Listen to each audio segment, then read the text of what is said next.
यहाँ पे तुम्हें जो जो मैंने कल पढ़ाया था उसका ये है, ठीक है, समराइज है। तो इसमें किसी को डाउट है? ये सबको समझ में आया था?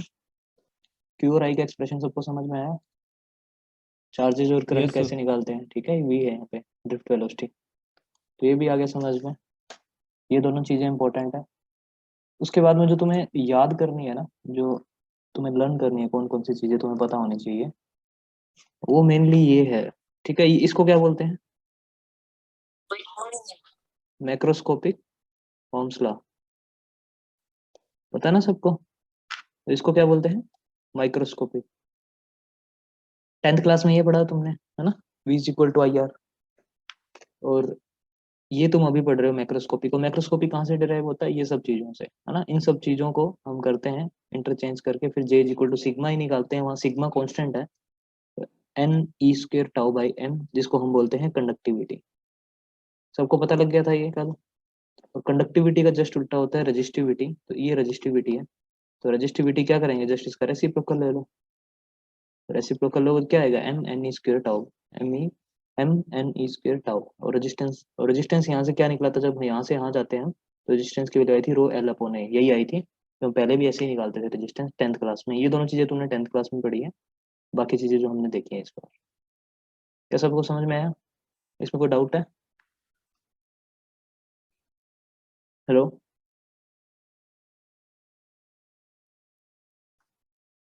हेलो? किसी को डाउट है? Yes sir. No sir. Okay.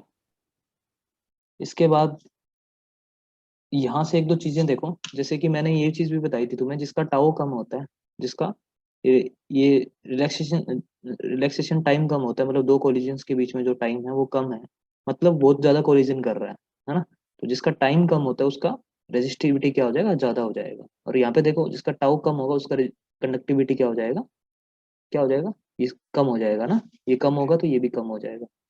तो मतलब जो ज्यादा कोलिजन करेगा ना पार्टिकल, जो इलेक्ट्रॉन जितने ज्यादा कोलिजन करेगा उसका टाउ उतना कम, है ना। तो कोलिजन से क्या हो जाता है?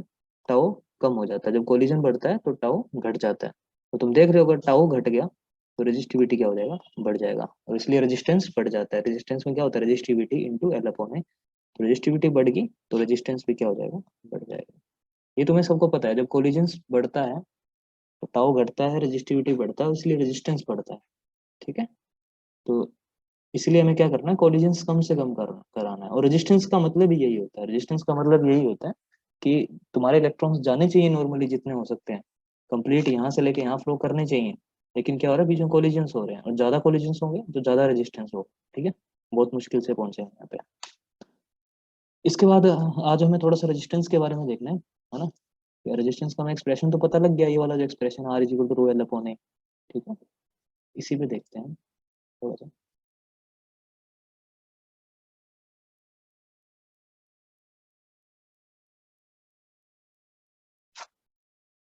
तो मुझे ये बताओ, रेजिस्टेंस है आर इज इक्वल टू, वो हमारा निकल के आया रो एल अपॉन ए, ठीक है। और ये सब कुछ किस पे डिपेंड कर रहा है? ज्योमेट्री पे और मटेरियल पे। ये सब मान रहे हो यहाँ पे? ये ज्योमेट्री पे डिपेंड कर रहा है एंड मटेरियल पे। Yes sir. ये वी और आई पे डिपेंड नहीं कर रहा। जैसे हम अब पहले भी पढ़े थे, कैपेसिटेंस का पढ़े थे, वो भी ज्योमेट्री और मटेरियल पे डिपेंड कर रहा था। वहां पे वो भी क्यू पे और वी पे डिपेंड नहीं कर रहा था। सेम यहाँ पे वी, मैंने ये एग्जांपल वहां भी दिया था, V is equal to I R होता है ना। बस यहाँ पे एक चीज है, V is directly proportional to I, ये है। लेकिन आर है ना, उसको इंडिपेंडेंट है, वो तो कांस्टेंट है। वो बस ज्योमेट्री और मटेरियल पे डिपेंड करता है। एक बार तुमने रेजिस्टेंस बना दिया तो उसकी वैल्यू फिक्स है, वो चेंज नहीं कर सकते फिर तुम, ठीक है। हाँ, टेम्परेचर चेंज करके कर सकते हो, वो भी हम देखेंगे कैसे कर सकते हैं। पर R is equal to rho L upon A fix है ना। कैसे होता है? चाहे तुम ऐसे सिलेंड्रिकल ज्योमेट्री ले लो तो भी तुम रेजिस्टेंस निकाल सकते हो भाई। इसका एरिया पता है, इसकी लेंथ पता है ना। और इसमें जो मटेरियल, जिस मटेरियल से बना है उसकी रेजिस्टिविटी पता है ना। तो तुम निकाल लोगे आराम से। और रेजिस्टिविटी का फॉर्मूला सबको पता है ना। रेजिस्टिविटी का फॉर्मूला जो मैंने बताया था अभी, क्या बताया था? M upon N E square tau, ठीक है। इससे निकाल सकते हो। एम क्या है यहाँ पे? एम वो मास ऑफ इलेक्ट्रॉन है ये तुम्हारा। एन क्या है? एन तुम्हें गिवन होगा, मतलब मटेरियल का पता ही होता है जनरली हर मटेरियल का, चाहे कॉपर है चाहे कोई भी मटेरियल है, उसका एन पता होता है, स्मॉल एन। ई तुम्हें फिक्स पता ही है, और टाउ भी उस मटेरियल का गिवन होता है, एवरेज रिलैक्सेशन टाइम। तो तुम रो निकाल सकते हो, और रो पता लग गया तो फिर तुम एल और ए पता है तो रेजिस्टेंस निकाल सकते हो। और अदरवाइज क्वेश्चन में रो सीधा ही गिवन होता है, रो पता है, एल पता है, ए पता है, रेजिस्टेंस निकाल लो। रेजिस्टेंस की यूनिट क्या होती है? यूनिट क्या होती है इसकी? ओम। पता है ना सबको? इससे डिनोट करते हैं Yes, जो, sir. है ना। माइक्रो ओम का मतलब क्या होता है? 10⁻⁻6 ओम, है ना। क्या सबको पता है ये? Yes, sir. मिली ओम का मतलब 10⁻³ ओम, है ना। Yes, sir. और नैनो ओम का मतलब 10⁻⁹ ओम, है ना। ये क्वांटिटीज आएंगी तुम्हारे आगे इस तरह से क्वेश्चंस में। इसके बाद में एक चीज और, अब हम देखते हैं रजिस्टिविटी, है ना। जो ये तुम्हें टर्म दिख रही है ना, रजिस्टिविटी, ये इंपॉर्टेंट चीज है। ये रजिस्टिविटी है तुम्हें बता रही है मटेरियल डिपेंडेंस, और एल और ए क्या दिखा रहे हैं तुम्हें? Geometrical dependence. भाई लेंथ और एरिया तुम्हें ज्योमेट्रिकल डिपेंडेंस बता रहे हैं, और रजिस्टिविटी क्या बता रही है तुम्हें? Material dependence. ठीक है। तो ये resistivity material to material change होती है। तुम जैसे जैसे मटेरियल्स, ऐसे ऐसे मटेरियल्स ले लोगे जहाँ पे तुम्हारा कोलिजन्स ज्यादा होंगे तो उनकी रजिस्टिविटी ज्यादा होती रहेगी। ठीक है। तो जो नॉर्मली जो एक्सप्रेशन रहता है रजिस्टिविटी में, मैं एक लिखवा देता हूँ ये तुम्हें। रजिस्टिविटी इंसुलेटर्स की सबसे ज्यादा होती है, तो तुम्हें पता ही लग रहा होगा, इंसुलेटर्स होते हैं इसमें करंट फ्लो नहीं होता बिल्कुल, उनकी रजिस्टिविटी बहुत ज्यादा होती है। ठीक है। उसके बाद में रजिस्टिविटी उनसे कम किसकी होती है? एलॉयज की होती है, एलॉयज। ठीक है। उससे कम रजिस्टिविटी होती है सेमीकंडक्टर्स, नाम सुना होगा कभी सेमीकंडक्टर्स। ठीक है, पढ़ेंगे, एक चैप्टर भी है इसका पूरा। इसके बाद होती है रजिस्टिविटी कंडक्टर्स की, है ना। सबसे कम रजिस्टिविटी कंडक्टर्स की होती है, मतलब कंडक्टिविटी सबसे ज्यादा कंडक्टर्स की होती है। अब पता है तुम्हें resistivity is inversely proportional to sigma, सबको पता है ना ये। कंडक्टिविटी के जस्ट इनवर्सली है, तो कंडक्टिविटी का क्या होगा? ऑर्डर क्या होगा कंडक्टिविटी का? कंडक्टर्स का कंडक्टिविटी सबसे ज्यादा होगा, और उससे कम सेमीकंडक्टर का, उससे कम Semiconductors, एलॉय का, उससे alloys, कम इंसुलेटर्स। insulators. ठीक है, ये चीज तुम्हें ध्यान देना है। अच्छा, रजिस्टिविटी की बात कर रहे हैं हम सब यहाँ पे। रजिस्टिविटी ये मटेरियल टू मटेरियल डिपेंड कर रही है। ठीक है। रजिस्टिविटी की यूनिट क्या होगी? कोई बताएगा यूनिट क्या होगी रजिस्टिविटी की? यूनिट यहीं से चेक कर लो। आर की तो ओम होगी, ये एरिया है, ये ओम लेंथ है। मीटर। हाँ, तो इसका आएगा ओम। इसको मीटर स्क्वायर ऊपर ले जाओ और अपॉन मीटर, तो कितना हो जाएगा ये? ओम मीटर। ठीक है। एसआई यूनिट क्या है इसकी? ओम मीटर। तो ये इसकी एसआई यूनिट है। ठीक है। अच्छा, इसके बाद एक चीज और,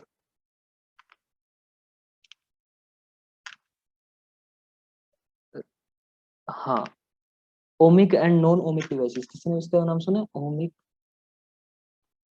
एंड नॉन ओमिक डिवाइसेस, ये क्या होता है?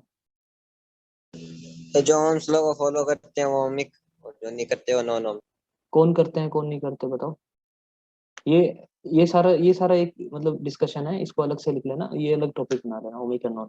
ठीक है, ये अलग एक। सेमीकंडक्टर ओपीएन जंक्शन फॉलो नहीं करता सर। सेमीकंडक्टर एंड, तो सेमीकंडक्टर में वो पीएन जंक्शन, जो पीएन जंक्शन वाला कंसेप्ट होता है वो फॉलो नहीं करता। और एक ये हो गया, और एग्जांपल सेमीकंडक्टर फॉलो नहीं करते हैं, और इंसुलेटर्स भी फॉलो नहीं करते। ठीक है, बहुत सारे मटेरियल हैं जो फॉलो नहीं करते हैं, है ना।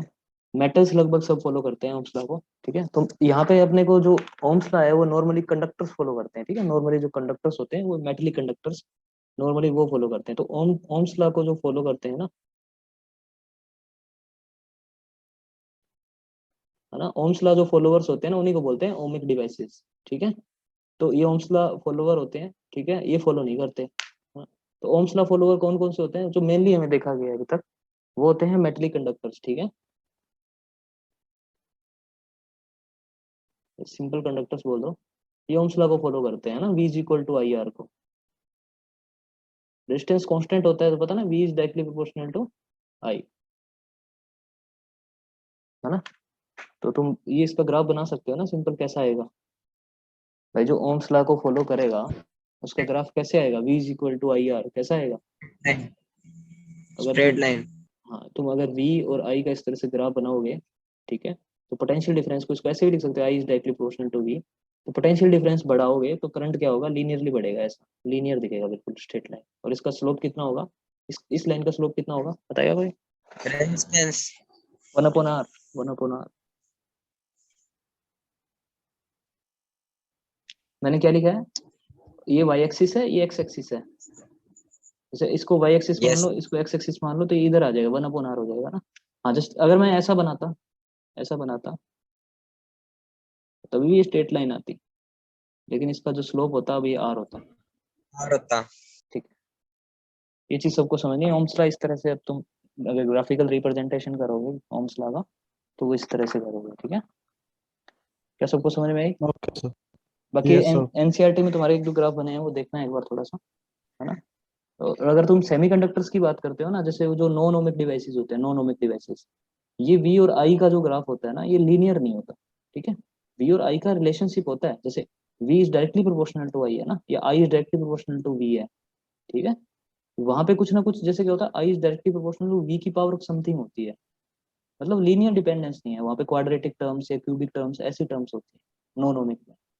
ठीक है, तो नॉन ओमिक डिवाइसेस होते हैं ना, जैसे सेमीकंडक्टर्स की बात करें, जो नॉन ओमिक डिवाइस है ना। और ये हम देखेंगे कि इसका एक पूरा अलग चैप्टर है, और एक एक इसके पार्ट्स को डिस्कशन करेंगे कि क्यों इस तरह से इसका ग्राफ आता है, क्यों इस तरह से ग्राफ आता है। तो वहां पे तुम देखोगे इस तरह से ग्राफ आता है उसका। ठीक है, पोटेंशियल और करंट का, तो पोटेंशियल डिफरेंस बढ़ाते हो तो करंट इस तरह से राइज करता है ना। और यहाँ पे तुम देखो नेगेटिव में कुछ नहीं होता, नेगेटिव में भी अगर तुम देखोगे ना इसको, अगर तुम नेगेटिव में देखोगे, है ना, तो नेगेटिव में इसका कोई ग्राफ नहीं है यहाँ पे। यहाँ पे तुम देखोगे इसका नेगेटिव ग्राफ भी है इस तरह से। तो ये ना नॉन, ये इसको ओम्स लॉ को तो पूरी तरह वायलेट कर रहे हैं यहाँ पे इस रीजन के अंदर। ठीक है, तो यहाँ पे क्या है, ये ओम्स लॉ को फॉलो नहीं करते नॉन ओमिक डिवाइसेस, है ना। और इनका जो रिलेशनशिप होता है वो लीनियर नहीं होता, है ना, ये लीनियर रिलेशनशिप है, ये नॉन लीनियर रिलेशनशिप है, नॉन लीनियर। क्या सबको समझ में आई ये बात? Yes, sir. ठीक है, तो इस तरह से इसके बाद में काफी इंपॉर्टेंट चीज है, तुम रेजिस्टेंस को पहचानोगे कैसे भाई। रेजिस्टेंस मैंने कल तुम्हें बताए थे, शायद मैंने कुछ डायग्राम दिखाए थे तुम्हें। तो जो लैब्स के अंदर रेजिस्टेंस होते हैं, है ना, वो सिलेंडर सिलेंडर टाइप होते हैं, और उनके ऊपर कुछ कलर कोडिंग होती है ना, उसके ऊपर कुछ कलर कोडिंग होती है। तो तुम उसको पहचानोगे कैसे, वो तुम्हें देखना है। ठीक है, जैसे मैं एक रेजिस्टेंस बना रहा हूँ, इसमें कलर कोडिंग बताता हूँ तो कैसे होती है।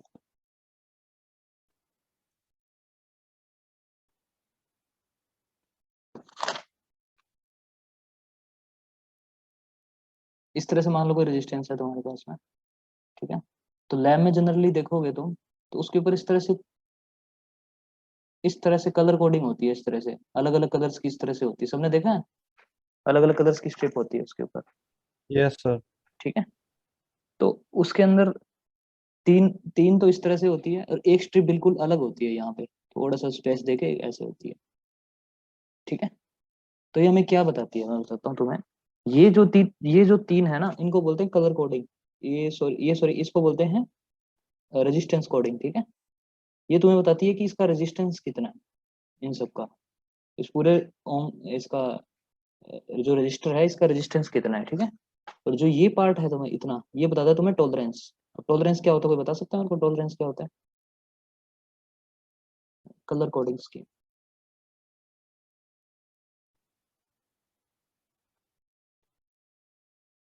ये अलग टॉपिक है तुम्हारा। ठीक है,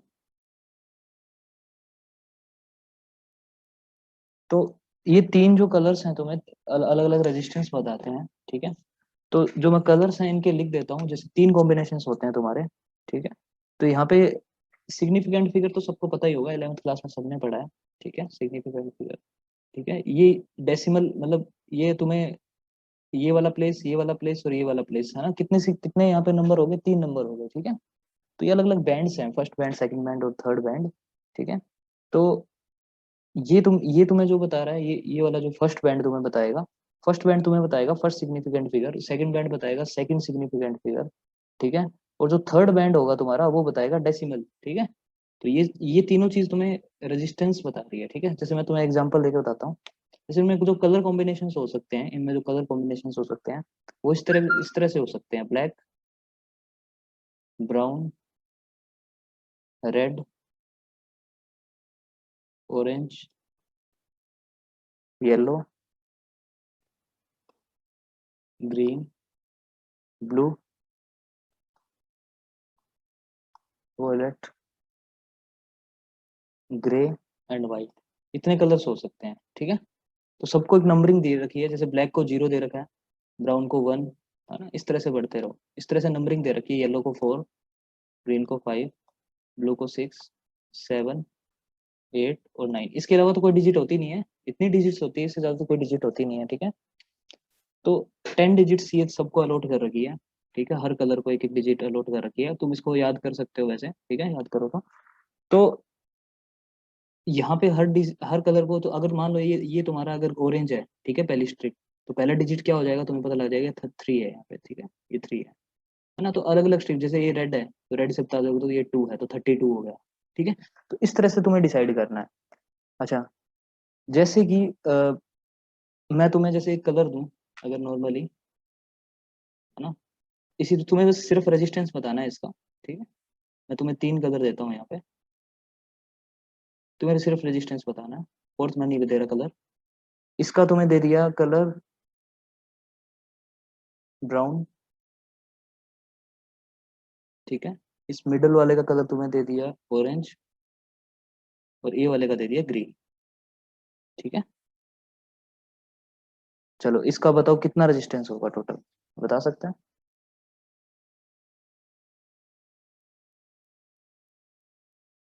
भाई ब्राउन का कितना है? 1। ऑरेंज का कितना है? 3। 3, ठीक है, ऑरेंज का 3 हो गया, और ग्रीन का कितना है? 5, 5। ठीक है, तो जो हमारा रेजिस्टेंस होगा वो कैसे होता है, मैंने तुम्हें पहले ही बताया, ये तुम्हें ये दोनों सिग्निफिकेंट डिजिट्स देंगी तुम्हें, है ना, ये दोनों सिग्निफिकेंट डिजिट देंगी। और जो ये तुम्हें देगा, है ना, ये डेसिमल नहीं है, डेसिमल गलत बोल दिया मैंने, ये मल्टीप्लायर देगा, डेसिमल मल्टीप्लायर, इसको डेसिमल मल्टीप्लायर बोलते हैं। ठीक है, मल्टीप्लायर का मतलब 10 टू द पावर समथिंग कितना आएगा वो देगा। ठीक है, जैसे कि अगर मान लो ये कलर तुम्हारा कौन सा दिया मैंने, ग्रीन दिया, तो ये 10 टू द पावर 5 को शो करेगा, ग्रीन। ठीक है, तो बताओ इसमें कितना बनेगा टोटल रेजिस्टेंस इसका, तो बताएगा इसका कितना बनेगा। ये 1 है, ये 3 है, ठीक है, इनटू ये 10 टू द पावर 5 बनाएगा, इतना रेजिस्टेंस है इसके अंदर। क्या सबको समझ में आया इस एग्जांपल से? yes sir, किसी को कोई डाउट यहाँ पे? इस तरह से तुम्हें कलर्स दिए होंगे तो तुम बता दोगे ना ये चार्ट देख के कि भाई ये किसमें कितना रेजिस्टेंस है कलर कोडिंग से। सर ये चार्ट याद रखना पड़ेगा। याद रख लो, अदरवाइज केवल दे देता है क्वेश्चन, ऐसा कुछ नहीं है, दे देता है। ट्रिक कैसे याद करने की? जो भी है, तुमने जो ट्रिक बनाई है वो बना लो, ट्रिक बनानी है ट्रिक बना लो, वैसे इतना कोई टफ नहीं है ये। ठीक है, और अदरवाइज वैसे क्वेश्चन अगर तुम्हें देगा क्वेश्चन तो ये तुम्हें कोडिंग जरूर देता है। ठीक है, कोडिंग दे देता है। और इसके बाद में यहाँ पे जो बचा टॉलरेंस वाला, ये वाला कलर ये बच गया एक, है ना, टॉलरेंस। तो ये तो तुम्हें तुम्हें रेजिस्टेंस वाले कलर होंगे सारे। एक एक हो टॉलरेंस के लिए, और टॉलरेंस के लिए 2 ही कलर होते हैं। ठीक, 2 ही कलर होते हैं इसके अंदर टॉलरेंस के, एक तो होता है गोल्ड, एक होता है सिल्वर।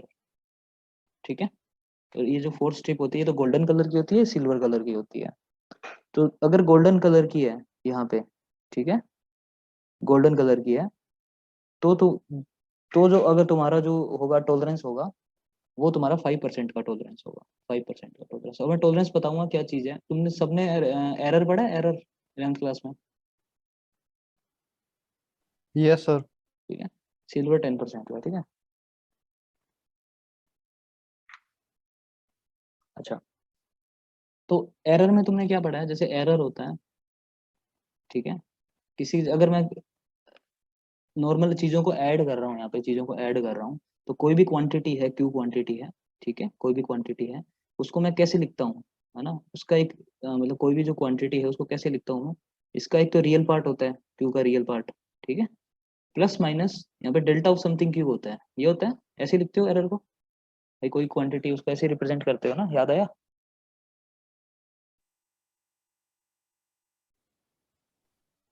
सबको ये चीज याद है सबको 11th क्लास की? yes sir, ठीक है, कोई भी क्वांटिटी है उसको इस तरह से रिप्रेजेंट करते हैं, ठीक है, कि वो क्वांटिटी प्लस माइनस कुछ एरर हो सकता है उसके अंदर। ठीक है, तो ये हमें एरर को बता रहा है, ये एरर है। ठीक है, इसी का अगर तुम यहाँ पे रिलेटिव एरर निकालो, सबको पता है रिलेटिव एरर निकालना। रिलेटिव एरर क्या होता है, डेल्टा क्यू अपॉन जो इसकी जो ये रियल वैल्यू है इससे डिवाइड कर दो, है ना। तो ये इसका रिलेटिव एरर है। और रिलेटिव परसेंटेज एरर कैसे निकलता है, इसको 100 से मल्टीप्लाई कर दो, यही क्या तुम्हारा टॉलरेंस है। अगर तुम यहाँ पे रेजिस्टेंस ले लो ना, आर ले लो, तो यहाँ पे आर ले लो रेजिस्टेंस, और ये डेल्टा आर ले लो, क्योंकि रेजिस्टेंस भी एक तो क्वांटिटी है। तो रेजिस्टेंस अगर मेजर करो तो ये रिलेटिव परसेंटेज एरर रेजिस्टेंस के केस में क्या हो जाएगा, ये हो जाएगा। क्या सबको समझ में आया?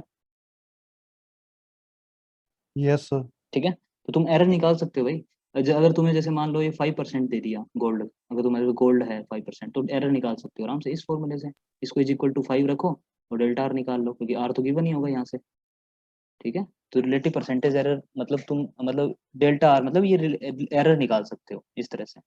ठीक है, तो एक प्रकार से टॉलरेंस तुम्हें एरर बता रहा है कि कितना एरर है ना, उसके अंदर प्लस माइनस कितना हो सकता है ना। तो वो टॉलरेंस क्या होता है, वो टेम्परेचर डिपेंडेंस होता है भाई। तुम टेम्परेचर कम कर दोगे, ज्यादा कर दोगे, तो रेजिस्टेंस पे कुछ फर्क आता है, वो अभी डिस्कस करेंगे जस्ट इसके बाद में। ठीक है, रेजिस्टेंस की वैल्यू चेंज हो जाती है टेम्परेचर से, है ना। तो वो टॉलरेंस इसीलिए बताते हैं कि भाई तुम कितना टेम्परेचर को चेंज कर सकते हो कि ये झेल लेगा। ठीक है, तो कितना कम टेम्परेचर कर सकते हो, कितना ज्यादा टेम्परेचर कर सकते हो। ठीक है, तो वो चीजें देखनी है।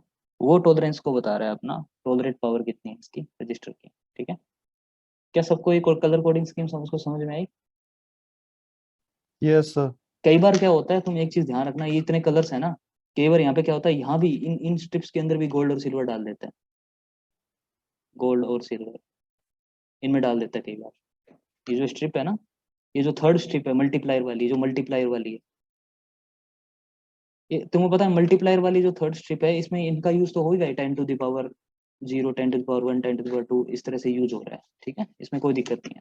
लेकिन मल्टीप्लाई के अंदर है ना, प्लस मल्टीप्लाई के अंदर कई बार ये हो डाल देता है, इस स्ट्रिप के अंदर गोल्ड और सिल्वर हो सकता है, गोल्ड और सिल्वर भी हो, तो उस केस में क्या करोगे, 10⁻ समथिंग में ले जाना पड़ेगा, तुम्हें पता लग गया होगा। तो अगर तुम्हारे पास गोल्ड है, ठीक है, तो 10⁻⁻1 जाएगा, और अगर तुम्हारे पास सिल्वर है तो 10⁻2 जाएगा। ठीक है, यहाँ पे ये चीज दिख रही है ना तुम्हें, ये यहाँ पे अगर गोल्ड हुआ तो ये 10⁻1 हो जाएगा, और सिल्वर हुआ तो 10⁻2 हो जाएगा। ठीक है, ये चीज थोड़ी सी और नोटिस कर लेना। ये बहुत कम चांस होता है ऐसा कुछ दिया होता है कि थर्ड स्ट्रिप गोल्ड और सिल्वर कर दे, पर अगर बाई चांस कर दे तो फिर इसको जरूर यूज करना। ठीक है, यहाँ तक किसी को डाउट, कुछ डाउट है किसी को?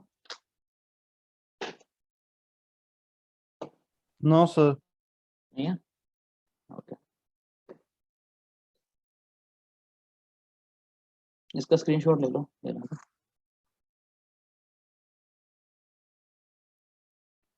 एरर निकाल लोगे ना इस फॉर्मूले से, ये फॉर्मूला दे रखा है, जैसे तुम्हें गोल्ड दे दिया स्ट्रिप, तो यहाँ पे 5 रख देना, यहाँ पे ये फॉर्मूला लिख देना, तो डेल्टा आर निकल जाएगा तुम्हारा। आर तुम्हें पता ही होगा इन कलर से, 3 कलर से। ठीक है, जैसे इसके अंदर ही मैं अगर तुम्हें पूछ लूँ कि अगर 5%, ये वाले जो स्ट्रिप है तुम्हें दे दी गोल्ड की थर्ड, ठीक है, थर्ड स्ट्रिप गोल्ड की दे दी ये वाली, तो इसमें एरर कितना है रजिस्टर, इस रजिस्टर, तो भाई गोल्ड की दे दी तो सिंपल पता लगा 5% है, तो यहाँ पे 5% रखोगे।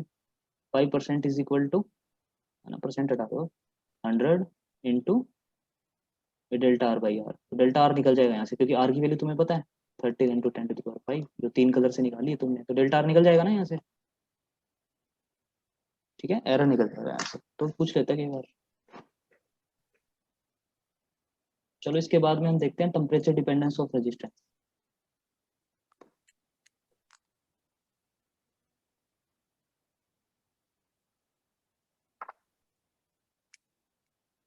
ठीक है, टेम्परेचर डिपेंडेंस।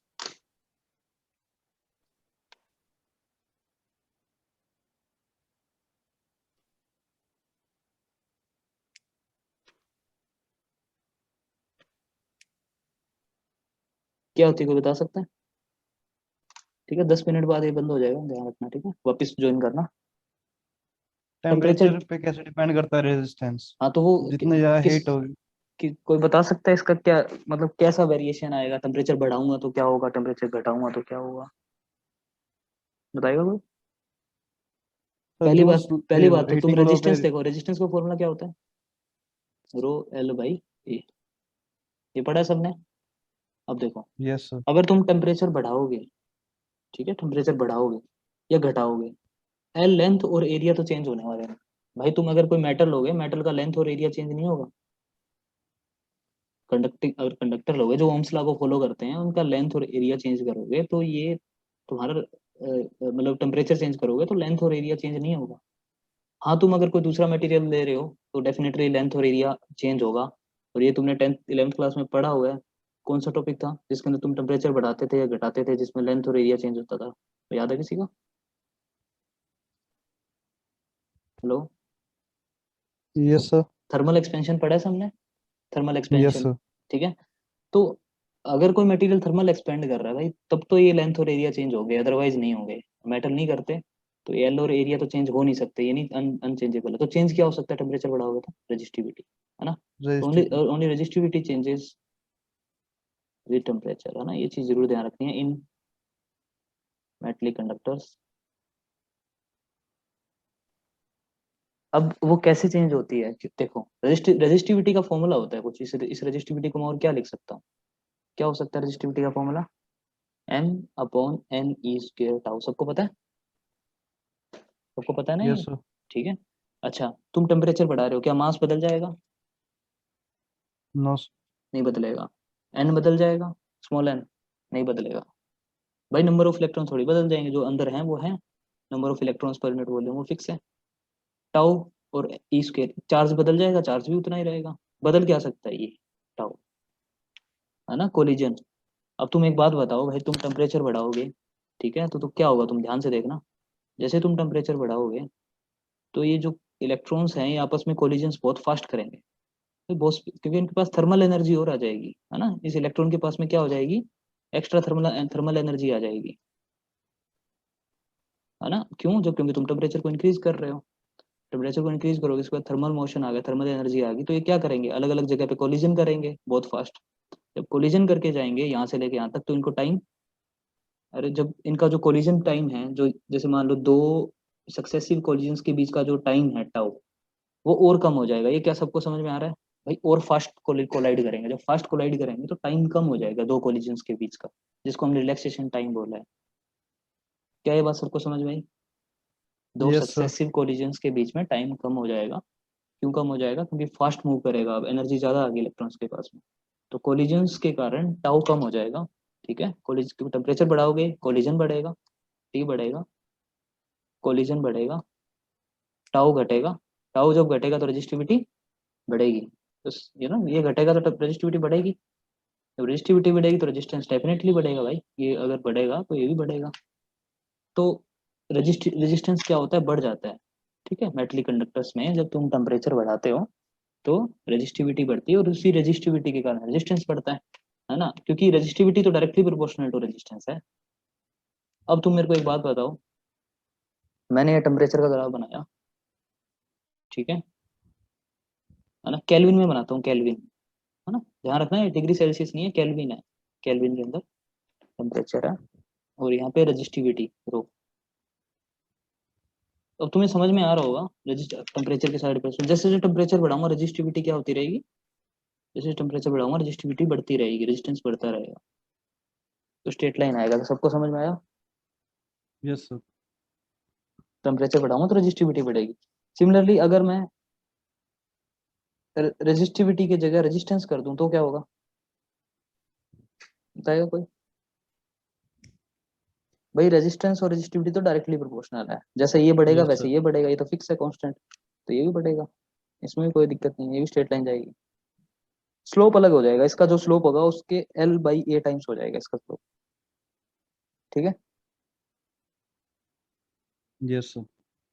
ठीक है, तो ये चीज दोनों को, ये दोनों ग्राफ्स तुम्हें देखने हैं, ठीक है। मौलिक सैनी इसको डिलीट कर दो। और एक चीज और, अगर मैं इस केल्विन की जगह सेल्सियस ले लूं फिर क्या होगा? बताओ।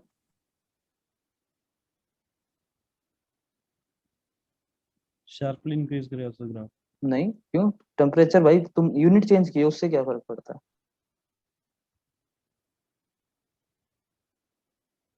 अरे 273 उसमें से क्या करना है? घटाना ही तो Yes, है। sir. 273. Yes, जब sir. तुम घटाओगे तो भाई तुम, जब जैसे मान लो इस पॉइंट पे थे, तो तुम घटाओगे तो यहाँ पे पहुंच जाओगे इस पॉइंट पे। तो मतलब तुम्हारे को स्टार्ट यहाँ से करना पड़ेगा, देखो ऐसे जाएगा ये। और ये वाला टेम्परेचर कितना होगा अभी? ये 273 डिग्री सेल्सियस। 273. डिग्री सेल्सियस, तो उतने मतलब पॉइंट समथिंग तो आएगा ही, वो तो तुम्हें पता ही है, 15 होता है 0.45। तो इतने पे क्या हो रहा है, इतने पे जो ये ग्राफ दिख रहा है ना, तो इतना, तो ये जो डिग्री सेल्सियस में अगर तुम इसको कन्वर्ट कर रहे हो, ठीक है, ये आएगा, सॉरी, ये 0 डिग्री सेल्सियस आएगा यहाँ पे, ये आएगा -2 सेंटीग्रेड। क्या सबको समझ में आया अभी मैंने कैसे बनाया यस ये? सर। क्योंकि तुम्हें पता है केल्विन और डिग्री सेल्सियस का, जो डिग्री सेल्सियस होता है, ठीक है, वो तुम्हारा जो भी केल्विन होता है ना, डिग्री केल्विन, उसमें से तुम घटाओगे ये 273, यही होता है। तो इस ग्राफ में से घटाना पड़ेगा तुम्हें, एक्स एक्सिस की तरफ घटाओगे तो ये लेफ्ट साइड मूव करेगा, है ना, तो ये इस तरह से ग्राफ बनेगा ये, है ना, ऐसी रेजिस्टेंस पे बन जाएगा, नेगेटिव की तरफ ये ऐसे शिफ्ट हो जाएगा पीछे की साइड, है ना। तो 0 डिग्री सेल्सियस, तुम जैसे अगर सर्दियां होती है हमारे यहाँ पे, तो अगर मान लो 0 डिग्री सेल्सियस पहुंच भी जाए तो भी रजिस्टिविटी होती है उसके पास में।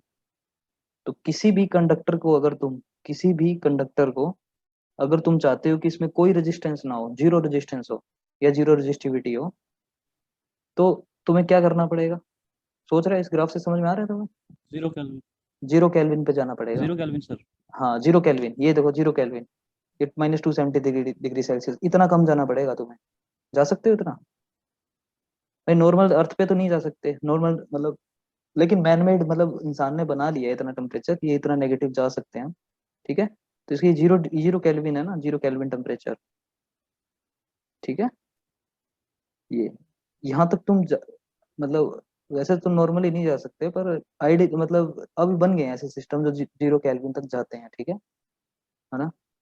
तो यहाँ इन मटेरियल्स को क्या बोलते हैं, जहाँ पे तुम टेम्परेचर को 0 केल्विन तक ले जाते हो, तो बताएगा? इनको बोलते हैं सुपर कंडक्टर्स। तो सुपर कंडक्टर। हाँ, तो अगर तुम टेम्परेचर को यहाँ पे लिख देता हूँ, अगर तुम टेम्परेचर को 0 केल्विन ले गए, या फिर -2 और इसकी वजह -273 डिग्री सेल्सियस, इतना अगर तुमने पहुंचा दिया, तो वो उसके अंदर क्या होगा, रेजिस्टिविटी 0 हो जाएगी और रेजिस्टेंस 0 हो जाएगा। ये समझ में आया सबको? और ऐसे यस मटेरियल सर। जिनके अंदर रेजिस्टेंस ही नहीं है, और जिनके अंदर रजिस्टिविटी नहीं है, मतलब तुम ऐसे सोच सकते हो, ऐसा कोई मटेरियल होगा जिसमें कोई रेजिस्टेंस ही नहीं है, तुम्हें जितना करंट दे रहे हो उसको, कोई तो हीट जनरेट नहीं हो रही उसमें, पहली बात, ठीक है, कोई लॉस नहीं हो रहा, है ना, 100% कंडक्टर्स है, मतलब कोई कोलिजन नहीं हो रहा उसके अंदर, 0 कोलिजन, समझ रहे हो ना? 0 कोलिजन मतलब ये क्या हो जाएगा, यस। ये टेंड्स टू, मतलब जो तुम्हें दिख रहा है ना, ये चीज दिख रही है, ये बहुत ज्यादा हो जाएगी, इनफाइनाइट को टेंड करेगी टाउ, है ना, तो मतलब कोलाइड ही नहीं करेगा कभी। तो ऐसे पॉसिबल है, मतलब बना दिया है ऐसे इंसान ने, तो ऐसे मटेरियल्स को क्या बोलते हैं, सुपर कंडक्टर्स, ठीक है। सुपर कंडक्टर्स, कंडक्टर्स के अंदर भी सबसे ज्यादा, क्योंकि कंडक्टर्स की तुम्हें पता होगी, ये जो कंडक्टर्स की रेजिस्टेंस होता है बहुत कम होता है, सबसे कम अच्छे कंडक्टर्स हैं कॉपर वगैरह, इनके बहुत कम होते हैं, ठीक है। तो इनके बहुत कम होते हैं, लेकिन वैल्यू होती है समथिंग, कुछ ना कुछ रेजिस्टेंस होता है। लेकिन ये जो 0 केल्विन है, -273 डिग्री सेल्सियस, अगर तुम मेटल्स को लेके जाओगे इस टेम्परेचर पे, तो तुम्हारा रेजिस्टेंस 0 हो जाएगा, ये 0 को टेंड करेगा, उनको बोलते हैं सुपर कंडक्टर्स। ये बात सबको समझ में आई? Yes sir. ठीक है, तो ये वीडियो एक बार बंद होने वाली है, ठीक है, एक बार फिर से सब ज्वाइन कर लो एक बार फिर से, ठीक है। Okay sir. ओके।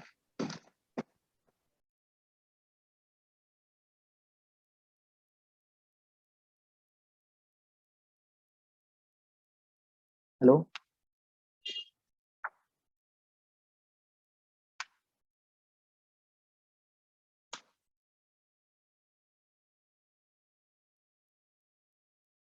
तो यहाँ पे एक काफी इंपॉर्टेंट चीज डिस्कशन करते हैं अपन, ठीक, इसका एक फॉर्मूला है, ठीक है, इसका एक फॉर्मूला है, क्योंकि तुम्हें ग्राफ दिख रहा है ना ये, तो भाई तुम्हें जो ये ग्राफ दिख रहा है, इसको हम एक फॉर्मुलेशन करते हैं क्या, डिग्री, क्योंकि हमें क्वेश्चंस में क्या है, डिग्री सेल्सियस में दिया होता है सब चीजें, ठीक है। तो इसी से एक फॉर्मूला डिराइव करते हैं, जो ये ग्राफ तुम्हें दिख रहा है, ये एक स्ट्रेट लाइन है ना, ये स्ट्रेट लाइन है, स्ट्रेट लाइन की इक्वेशन सबको पता है, ठीक है ना, क्या होती है स्ट्रेट लाइन की equation, y is equal to mx plus C, सबको पता है ना ये? हेलो, ये इक्वेशन सबको पता है, y is equal to mx plus C, straight line की इक्वेशन, यस सर। ठीक है। तो y की वैल्यू यहाँ पे किसको शो कर रही है, तुम्हें पता ही लग रहा है, रेजिस्टिविटी को रो, सी की वैल्यू किसकी, सी किसको डिनोट कर रहा है, बता सकता है कोई, सी किसको डिनोट कर रहा है, ये वाला जो चीज दिख रहा है, ठीक है ना, इंटरसेप्ट। तो ये वाली क्या चीज है, कोई बता सकता है ये पॉइंट क्या है, ये वाला पॉइंट क्या है, ये है resistivity at temperature 0 degree Celsius. क्या सबको समझ में आया ये, रेजिस्टिविटी एट 0 डिग्री सेल्सियस, ठीक है ना। तो इसको मैंने रो ब्रैकेट में 0 लिख दिया, मतलब 0 डिग्री सेल्सियस पे जो रेजिस्टिविटी है वो चीज है। तो यहाँ पे लिख सकता हूँ रेजिस्टिविटी एट 0 डिग्री सेल्सियस, ठीक है। अच्छा, तो एन मैक्स बताना है हमें, क्या चीज है, एक्स की वैल्यू क्या है, कोई बताएगा, एक्स क्या है हमारा, एक्स एक्सिस क्या है, टेम्परेचर। तो एक्स को क्या लिख सकता हूँ, टेम्परेचर लिख सकता हूँ। क्या ये सबको बात समझ में आई यहाँ तक, यस सर। ठीक है। एक्स को टेम्परेचर लिख सकता हूँ, इसको रो, इसको रेजिस्टिविटी लिख सकता हूँ, और यहाँ पे कुछ स्लोप आएगा, जो एन की वैल्यू है ना, ये यहाँ पे कुछ स्लोप आएगी, ठीक है। और वो हमें स्लोप देखना है क्या चीज आएगी, मतलब नॉर्मल फॉर्मुलेशन होगा वो इस तरह से होगा, ठीक है। जो नॉर्मल फॉर्मुलेशन होगा हमारा कुछ इस तरह से होगा, है ना। तो अब हमें देखना है ये स्लोप क्या आएगा, ठीक है। इस यहाँ पे जो स्लोप, अगर हमें मुझे स्लोप पता लग जाए तो मेरे को ये इक्वेशन पता लग जाएगी इसकी किस इक्वेशन को फॉलो कर रहा है, ठीक है। जो यहाँ पे ये स्लोप आता है ना, ये वाला जो तुम्हें स्लोप दिख रहा है यहाँ पे, है ना, ये जो स्लोप है वो तुम्हारा है रो नोट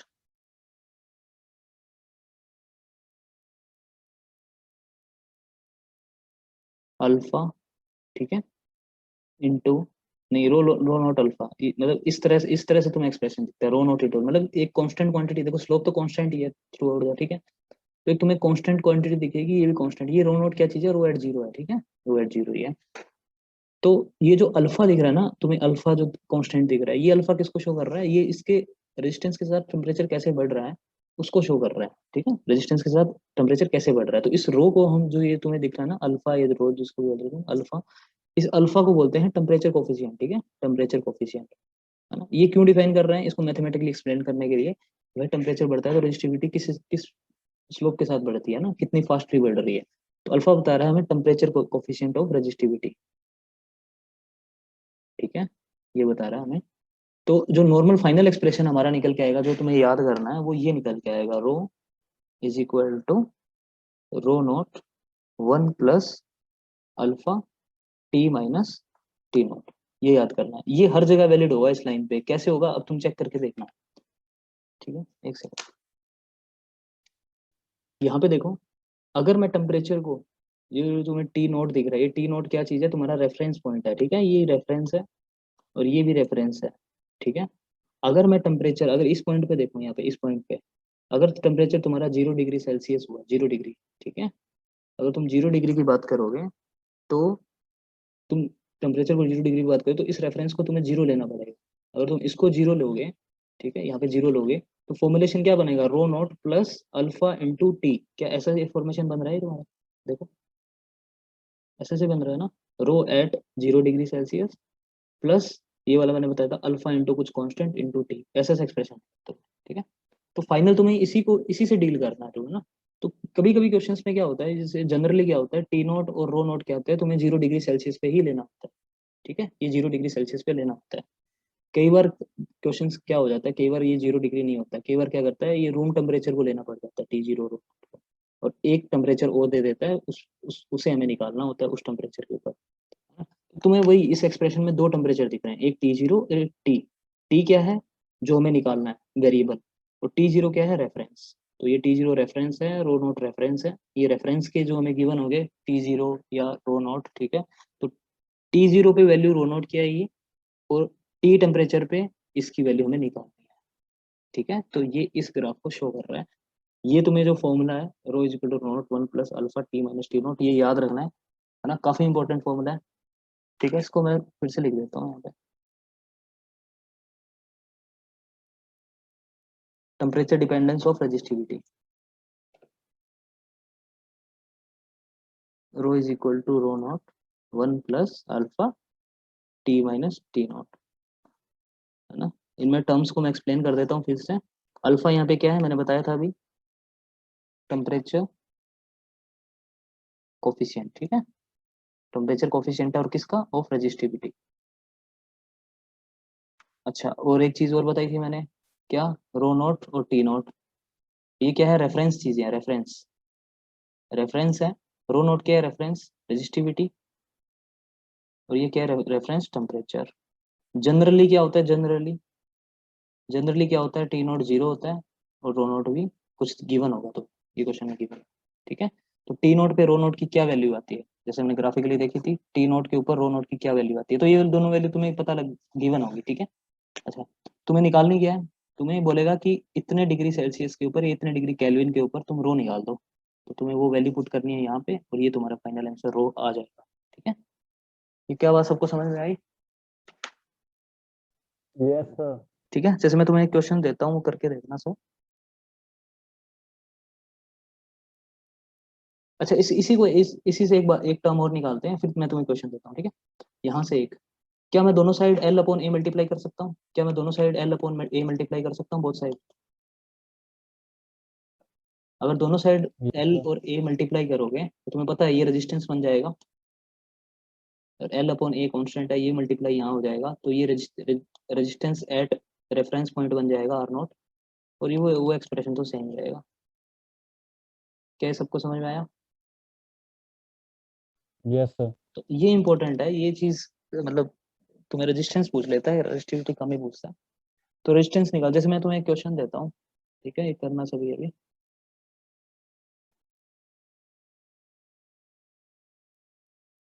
कि कैलकुलेट अल्फा, ठीक है, अल्फा क्या चीज है, ये temperature coefficient of resistance of metallic wire, ठीक है, विच हैज रेजिस्टेंस, रेजिस्टेंस उसका दे रखा है, having resistance 2.5 ohm at 30 degree Celsius, at 30 degree Celsius, and एक वैल्यू और दे रखी है रेजिस्टेंस की, रेजिस्टेंस क्या दे रखा है, 2.75 ओम, ना बदल गया रेजिस्टेंस, एट दे रखा है 110 डिग्री सेल्सियस। और मैंने ये चीज बोली भी थी कि रेफरेंस टेम्परेचर जनरली 0 होता है, लेकिन हर टाइम 0 नहीं होता है, तुम्हें दूसरा टेम्परेचर भी दे सकता है वो, और दूसरा टेम्परेचर देखो तुम्हें क्या मिल गया, ये 30 डिग्री सेल्सियस मिल गया ना भाई। इस इसके ऊपर तुम्हें ये वैल्यू गिवन है, रेफरेंस तुम इसको मान लो 30 डिग्री को, और रेफरेंस पे भी तुम्हें वैल्यू गिवन है, तो इसको क्या मान लो, टी नोट मान लो, इसको क्या मान लो, आर नोट मान लो, ठीक है, इसको मान लो टी और इसको मान लो आर, इसको रेफरेंस मान लो ना पूरा, और इसको एब्सोल्यूट वैल्यूज मान लो, तो अल्फा निकल जाएगा ना इसमें वैल्यू पुट करोगे तो। क्या समझ में आया सबको? Yes sir. कर लोगे ना सब? भाई तुम्हें इसमें रेजिस्टेंस की आर की वैल्यू पुट कर दो, 2.75 is equal to R naught की वैल्यू ये ले लो 2.5, 1 प्लस अल्फा निकाल लोगे, टी माइनस टी नोट, भाई इन दोनों को माइनस कर दो, तो 110 माइनस 30। क्या सबको ये समझ में आया? अल्फा निकल जाएगा यहाँ से, है ना। इसको कैलकुलेट कर लेना, 10⁻³ समथिंग आएगा, इसको कैलकुलेट कर लेना, ठीक है। क्या ये सबको समझ में आया? Yes sir. Yes sir. ठीक है, तो इस तरह के क्वेश्चन होते हैं बहुत सारे। अच्छा, जैसे मैं इसी क्वेश्चन में थोड़ा चेंज कर दूं, इसी क्वेश्चन में क्या बोलूँ, मैं अल्फा की वैल्यू दे दूं, अल्फा की वैल्यू दे दूं और ये दोनों वैल्यूज दे दूं, और बोलूँ 110 डिग्री पे कितना रेजिस्टेंस आएगा, तो निकाल दोगे, बहुत ईजी है वो तो। भाई तुम्हें अल्फा दे दिया, ये दोनों दे दिया, ये टेम्परेचर दे दिया, इस टेम्परेचर पे कितना रेजिस्टेंस होगा, तो ये निकल जाएगा, आर निकल जाएगा तुम्हारा, ये निकालना है तुम्हें, ये सारी वैल्यूज गिवन है, तो यार निकल जाएगा, ठीक है। इस तरह के क्वेश्चन होते हैं जनरली इस फॉर्मूले से। किसी को डाउट इस टॉपिक में? इसके बाद जो टॉपिक आएगा वो सबने पढ़ रखा है अच्छे से 10th क्लास में, कॉम्बिनेशन ऑफ रेजिस्टेंस सबने पढ़ रखा है ना, सीरीज कॉम्बिनेशन, पैरेलल कॉम्बिनेशन पढ़ रखा है सबने, यस सर। ठीक है। तो फिर उसमें उसमें अच्छे क्वेश्चंस करेंगे, ऐसा नहीं है कि वैसे ही करेंगे 10th वाले। चलो फिर इसको डिस्कस कर लेते हैं थोड़ा, कल उसके अच्छे अच्छे क्वेश्चंस करेंगे, आज इतना टाइम है उसमें थोड़ा सा डिस्कस कर लेते हैं कॉम्बिनेशंस ऑफ रेजिस्टेंस।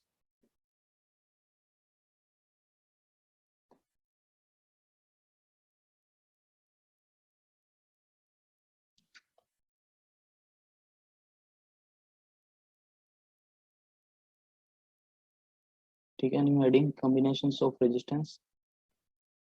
होते कितने कॉम्बिनेशन है सबको पता है, एक तो सीरीज कॉम्बिनेशन है, एक पैरेलल कॉम्बिनेशन है, ठीक है, वैसे कंपैरेटिवली स्टडी करेंगे जैसे रेजिस्टेंस में किया था, सॉरी कैपेसिटर्स में किया था, कंपैरेटिवली किया था ना। सीरीज में क्या होता है और पैरेलल में क्या होता है, सबको पता है सीरीज में कैसे होता है, रेजिस्टेंस कैसे लगे होते हैं इस तरह से सीरीज में। पहले तो दो रेजिस्टेंस ले लेता हूँ, ठीक है, R1 और R2, और यहाँ पे पैरेलल में कैसे लगा होगा,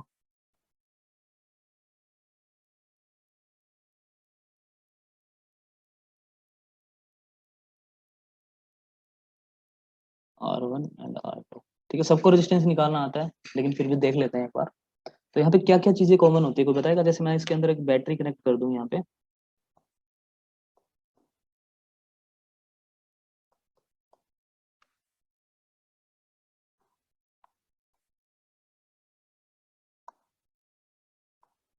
ठीक है, सीरीज कॉम्बिनेशन इस तरह से और पैरेलल कॉम्बिनेशन इस तरह से, ठीक है। तो यहाँ पे अगर मैं बैटरी कनेक्ट कर दूं और यहाँ पे बैटरी कनेक्ट कर दूं, तो क्वांटिटीज बताओ मेरे को, क्या क्या सेम रहेगी, क्या क्या अलग रहेगी। जैसे मैं यहाँ से, अगर यहाँ से मान लो आई करंट फ्लो हो रहा है ना, तो R1 से कितना फ्लो होगा, I1, R2 से कितना होगा करंट, I2। सबको है ना समझ में ये। सिमिलरली अगर यहाँ से आई करंट फ्लो हो रहा है टोटल में से, तो इसमें से I1, इसमें से I2, यहाँ को अगेन आई हो जाएगा मिलके, ठीक है, आई सर्कुलेट करेगा पूरा, है ना। इस पे पोटेंशियल डिफरेंस मान लो, इस पे पोटेंशियल डिफरेंस V1 है, R1 के ऊपर पोटेंशियल डिफरेंस V1 है, R2 पे पोटेंशियल डिफरेंस V2 है, इस पे पोटेंशियल डिफरेंस V1 है, इस पे पोटेंशियल डिफरेंस V2 है। अब हमें चीजें देखनी है कि क्या क्या चीजें सेम रहेगी, क्या क्या चीजें अलग अलग होगी, ठीक है। तो सबसे पहले मेरे को बताओ पोटेंशियल कैसा रहेगा, पोटेंशियल यहाँ पे और यहाँ पे। यहाँ पे देखो पोटेंशियल, दोनों सीरीज में कनेक्ट, पैरेलल में कनेक्ट है, तो इसको जितना पोटेंशियल दिखेगा उसको इतने पोटेंशियल डिफरेंस दिखेगा। उसका कारण क्या है भाई, तुम यहाँ से चले, ठीक है, इस पॉइंट का और इस पॉइंट का पोटेंशियल सेम है, क्योंकि सेम वायर है, कोई रेजिस्टेंस नहीं है बीच में। तो इसका पोटेंशियल और इसका पोटेंशियल क्या है, इसका पॉजिटिव भी है, इसका माइनस भी है। अब ये दोनों पॉइंट्स इसके साथ भी कॉमन है और इसके साथ भी कॉमन है, तो दोनों का पोटेंशियल क्या होगा, इक्वली शेयर होगा। मतलब इक्वली शेयर का मतलब ये, इसको ये भी V दिखेगा, ये भी V दिखेगा, है ना। तो इन दोनों का पोटेंशियल क्या रहेगा, सेम रहेगा। तो यहाँ पे क्या रहेगा, पोटेंशियल सेम रहेगा, किसमें, इन R1 एंड R2। क्या सबको समझ में आई ये चीज? हेलो, yes sir, ठीक है। यहाँ पे तुम करंट को मूव करा रहे हो, यहाँ पे तुम देख रहे हो कि भाई जितना करंट ऐसे गया, और उसको कोई दूसरा पाथ मिला ही नहीं करंट को जाने के लिए, बस यही पाथ है। तो करंट डिवाइड होगा क्या, अगर तुम जैसे, अगर उसको एक ही पाथ है, यहाँ तो दो पाथ थे, यहाँ एक ही पाथ है, तो करंट पूरा इसी तरह से जाएगा, कहीं डिवाइड नहीं हो रहा। अब डिवाइड नहीं हो रहा तो कहीं चेंज नहीं होगा। तो करंट क्या है थ्रू आउट द, इसके अंदर सीरीज के अंदर क्या रहेगा, सेम रहेगा, आई सेम रहेगा, ठीक है। इसका मतलब I1 और I2 सेम हो गए, ये तो बात है ना। और इसका मतलब यहाँ पे क्या होगा, V1 और V2 सेम होगा। और किसके बराबर होगा, ये V के बराबर होगा और ये I के बराबर होगा। क्या सबको समझ में आया? मतलब ये भी I हो जाएगा, ये भी I हो जाएगा, ठीक है ना। तो इस तरह से समझना है। और यहाँ पे ये V हो जाएगा और ये भी V हो जाएगा। दूसरी चीज यहाँ पे, अगर करंट सेम है, क्या पोटेंशियल डिफरेंस सेम है दोनों का, इसका और इसका? चेक करके देखो।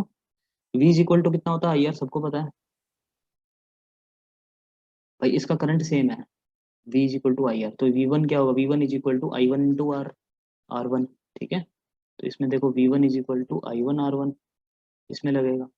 तो भाई I1 क्या हो रहा है यहाँ पे, सेम है भाई, I सेम है, I1 भी सेम है, I2 भी सेम है, सेम है, ये सेम, इस पे डिपेंड नहीं कर रहा। तो V is directly proportional to R। तो रेजिस्टेंस बढ़ेगा तो वोल्टेज भी बढ़ेगा, रेजिस्टेंस घटेगा वोल्टेज भी घटेगा। तो मतलब रेजिस्टेंस के साथ साथ क्या हो रहा है, वोल्टेज चेंज हो रहा है। तो R1 चेंज कर दोगे तो V1 चेंज हो जाएगा, ठीक है। तो पोटेंशियल डिफरेंस अलग अलग है यहाँ पे, इसका पोटेंशियल और इसका पोटेंशियल सेम नहीं होगा, क्योंकि रेजिस्टेंस पे डिपेंड कर रहा है, V is directly proportional to R, ठीक है। यहाँ पे ऐसा है। तो यहाँ पे क्या है, वोल्टेज क्या रहेंगे, डिफरेंट रहेंगे। सबको समझ में आया? V1 क्या रहेगा, I1, क्योंकि I1 is equal to I है, तो ये IR हो जाएगा, IR1। और V2 क्या होगा, I इंटू R2। सबको समझ में आया?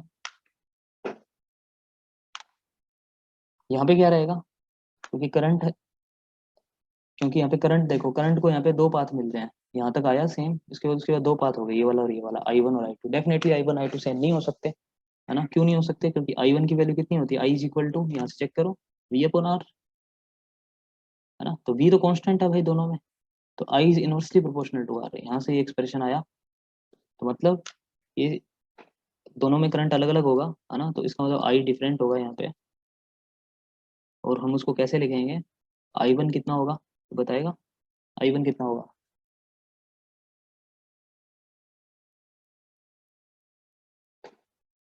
बता सकता है कोई आई वन कितना होगा? मैंने यहाँ तो लिख दिया simple, V one is equal to I into R one, V two is equal to I into R two, ऐसा लिख दिया। यहाँ क्या लिखा? अरे सिंपल है बिल्कुल, V upon R one, I two is equal to V upon R two, क्योंकि पोटेंशियल तो क्या रह रहा है, सेम ही रह रहा है ना दोनों में, वी सेम है, तो आई सिर्फ आर पे डिपेंड कर रहा है। क्या इतनी बात सबको समझ में आई? Yes sir. ठीक है ना, तो इसको अगर डेराइव करना चाहो तो बहुत इजी है डेराइव करना इसको, ठीक है।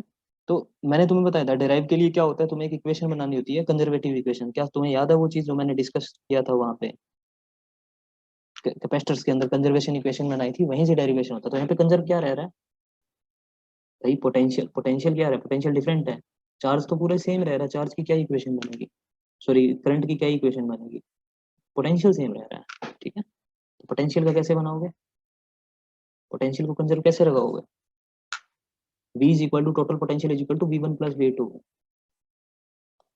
ये कंजर्वेशन इक्वेशन है। तो यहाँ पे कंजर्वेशन इक्वेशन क्या है, total I is equal to I1 plus I2।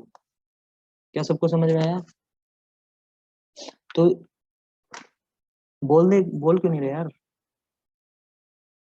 ठीक है। तो यहाँ से तुम अगर इसको डिराइव करो, है ना, इसको तुम्हें इक्विवेलेंट सर्किट में बनाना है इस तरह से, है ना, ये तुम्हें आर इक्विवेलेंट बताना है कितना होगा, तो इसको भी तुम्हें ऐसे इक्विवेलेंट सर्किट में बनाना है।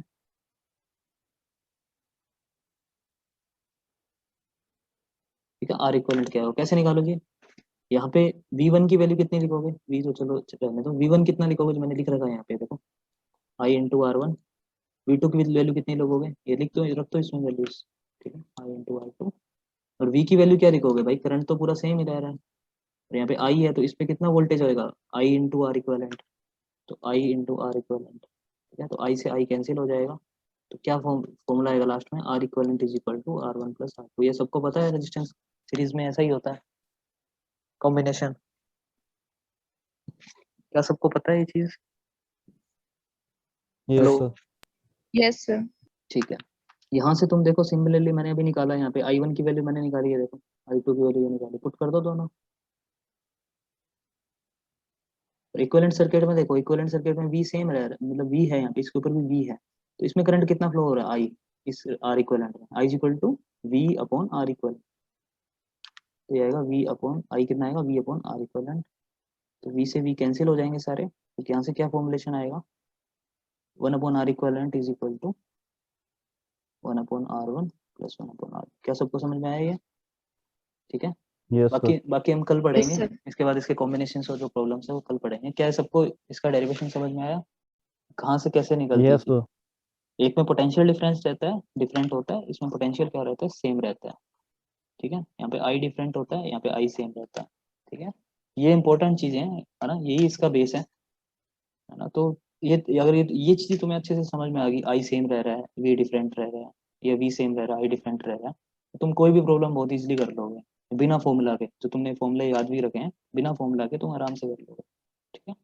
अदरवाइज तुम्हें फॉर्मूलाज याद करने पड़ेंगे बहुत सारे सर्किट्स को सोल्व करने के लिए, लेकिन अगर ये तुम्हें कॉन्सेप्ट पता लग गया तो बहुत ईजी है तुम्हारे लिए, देख के बता दोगे तुम इसमें कितना करंट आएगा, इसमें कितना वोल्टेज है, ठीक है। तो कल हम सर्किट प्रॉब्लम्स करेंगे बहुत सारे, और उसमें मैं पूछूंगा, पूछूंगा भी कि इसमें से कितना करंट फ्लो हो रहा है, कितना इसमें से वोल्टेज पास हो रहा है, किसमें सेम रह रहा है, किसमें डिफरेंट हो रहा है, ठीक है।